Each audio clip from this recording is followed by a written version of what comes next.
उद्वेगजनक भावे तरलुची Greenland. आसंतु जानिबा यार services खबर विषय रे।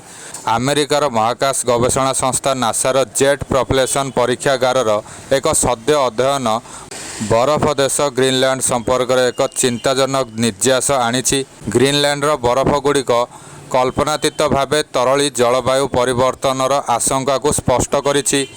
4 दशधिर उपग्रह चित्र को विश्लेषण करी गच्छित बरफ तरली से प्राय 21% ह्रास घटिवा जमापड़ी। नेचर पत्रिकार प्रकाशित ए संक्रांत विस्तृत विवरणी अनुଯାयी 1985 रु 2022 जाए ग्रीनलैंडर बरफ स्थिति को अनुध्यान करा जायतिला। तेबे आश्चर्यर कथा सेठारे थिबा मोट 207 हिमशैल मध्यरु 179 हिमशैलर स्थिति उल्लेखनीय भावे पछकु फेरिथिबा जमापड़ी। एभली परिवर्तन मुख्यतः ग्रीनलैंडर समुद्र पतन तले घटी, जेउठी प्राचीन हिमशैल छिड़ा होइथिला। विगत 40 वर्ष भितर सेठाकार बरफरे प्राय 1140 बिलियन टन ह्रास होइछि। 2000 मसीहा पर एही ह्रासर परिमाण अधिक रही।